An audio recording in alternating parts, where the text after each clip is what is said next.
Good morning Varinder, स्वागत है आपका। आइए हमेशा की तरह शुरुआत करते हैं अच्छे रिजल्ट्स के साथ। बताइए कौन कौन से नंबर्स आपको आए हैं पसंद। Good morning sir to you and everyone. जैसे आप बात कर रहे थे एफएमसीजी के बारे में, यस गुडरीज के नंबर्स अच्छे थे, बट आई थिंक जिलेट भी एक ऐसा स्टॉक था, एटलीस्ट मेरे हिसाब से नंबर्स अच्छे आ रहे हैं उसके। बात की जाए सर नंबर्स की, तो नंबर्स अच्छे आ रहे हैं बट थोड़े महंगे स्टॉक है। जैसे आइडिया फोर्ज के नंबर तोड़ फोड़ थे, but again very very expensive stock.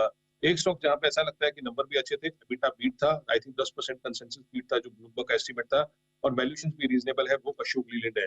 But अगर आप क्वार्टर 3 देखें तो रॉ मटेरियल प्राइसेस लिए फेवरेबल रहे, ऑप्टिमाइजेशन कर रहे हैं बार बार वो। जैसे मैंने बोला 10% का बीट आया, वॉल्यूम फ्लैट थे, रियलाइजेशन 3% ऊपर थी, पर ग्रॉस प्रॉफिट पर व्हीकल सर ऑलमोस्ट 21% ऊपर है वाई वाई, और एबिटा पर व्हीकल 41% ऊपर है इस कंपनी का। उस तरीके से जैसे मैंने बोला, अभी भी अगर FY25 में बात की जाए तो it is trading at 15 times earnings multiple. जैसे मैंने बोला कुछ कंपनीज के नंबर अच्छे आ रहे हैं सर, बट बहुत महंगे हैं। आइडिया फॉर्ज जो आप लोग बात कर रहे हो, बट उसी तरीके से GETND आप नंबर्स देखिए सर, किसी भी हिसाब से नंबर देख लीजिए, बहुत आंकड़े देखेंगे, बट अभी 17,500 का मार्केट कैप हो चुका है सर, ऑलमोस्ट 50 करोड़ का प्रॉफिट करता है क्वार्टरली। तो महंगा बहुत है। बट नंबर्स की तब बात की जाए तो अगर सेल्स 8% ऊपर था, पर एबिटा ऑलमोस्ट डबल हो चुका है इस कंपनी का, एबिटा मार्जिन 6% से 12% हो चुका है। तो very strong set of numbers coming in from this company. एक छोटा कंपनी है sir Kalyani steel, I think in a very tough environment some of this companies जो अच्छा कर रही है उस पर ध्यान देना चाहिए। कल्याणी स्टील के नंबर अच्छे आए थे सर। अगर आप देखें तो रॉ मटेरियल प्राइसेस थोड़े कम थे, बेटर प्रोडक्ट मिक्स था, और ऑपरेटिंग लेवरेज बढ़ा। जो 13% मार्जिन करते थे उसके सामने 20% मार्जिन करने लगा कल्याणी स्टील, और अभी भी आई थिंक वैल्यूएशन रीजनेबल है, कोई बहुत ज्यादा महंगा स्टॉक नहीं है। ओके, तो ये है कुछ अच्छे नंबर्स जिन पर आपको करना है फोकस। आइए उम्मीद के मुताबिक इनलाइन रिजल्ट्स कौन से रहे, जरा वो भी समझाइए। सर ये ऐसा हो रहा है ना कि कुछ सेक्टर्स में जहाँ पे उम्मीद कम है, और जहाँ पे कंपनीज अच्छा कर रही है तो उनको मार्केट फेवरेबल देख रहा है। जैसे केमिकल सेक्टर में आपको कल बात किया था Sudarshan chemicals, I think that company did well in a very very tough environment. आपको मालूम है कि किस तरीके से केमिकल एग्रोकेमिकल के नंबर्स आ रहे हैं। उसी तरीके से अगर आप देखा जाए तो जैसे कैपगुड्स है, कैपगुड्स में नंबर फ्लैटिश तो थोड़ा सा हल्का नंबर आ रहा है, बट उस एनवायरनमेंट में जिस तरीके से त्रिवेणी टर्बाइंस ने किया, आई थिंक त्रिवेणी टर्बाइंस का जो एग्जीक्यूशन है, I think that is one thing जो बहुत लोग बात नहीं कर रहे हैं। ऑफ कोर्स कहने वाले कहते हैं कि महंगा स्टॉक है, उस तरीके से है, बट आप देखिए sir, I think highest quarterly revenue की है, मार्जिन सस्टेन किए है। अभी सेल्स इसका 32% ऊपर था, वाई वाई बेटा 32% ऊपर था, ऑलमोस्ट 20% ऑपरेटिंग मार्जिन हो गया इस कंपनी का।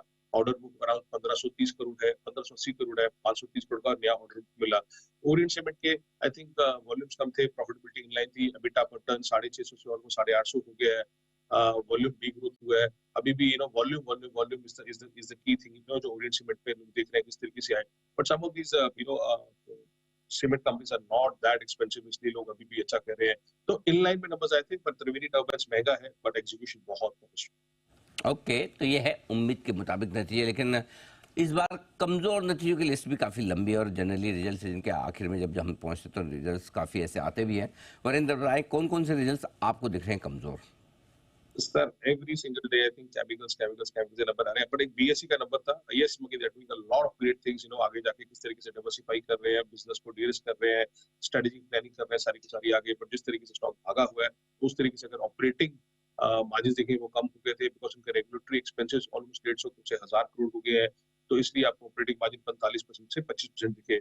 बट टाटा केमिकल्स हुआ सर, जिस तरीके से उनके मार्जिन 15% रह गए हैं 20% से, again this is a industry phenomena, not a company company issue, जहाँ पे सेल्स 10% ऊपर कम होती है, बट एबिटा 35% ऊपर होता है। Look at Best Agro sir, loss ही कर दिया इस बार तो उन्होंने। बाकी सम ऑफ दिस कंपनी जो अच्छे अच्छे टाइम पे सर 25% मार्जिन करने वाली कंपनी थी, बेस्ट एग्रो की बात कर रहा हूँ, वो आजकल ऑलमोस्ट 6% का मार्जिन करने लगी है। और एक फार्मा में सर बहुत टाइम के बाद देखा कि फार्मा में किसी का नंबर खराब आया, और सुवेन फार्मा का नंबर इतना खराब क्यों आया, वो देखना पड़ेगा। बट सेल्स 40% नीचे थी, उसके सामने एबिटा 56% नीचे था सर, और प्रॉफिट कुछ भी नहीं था सर, प्रॉफिट 57% नीचे है। तो Suven pharma was a big disappointment at least in this quarter.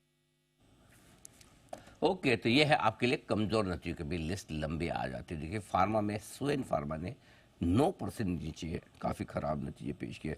धन्यवाद वरिंदर, नतीजों का पूरा विश्लेषण देने के लिए। कल आपसे होगी फिर मुलाकात कुछ और बेहतर रिजल्ट्स के साथ।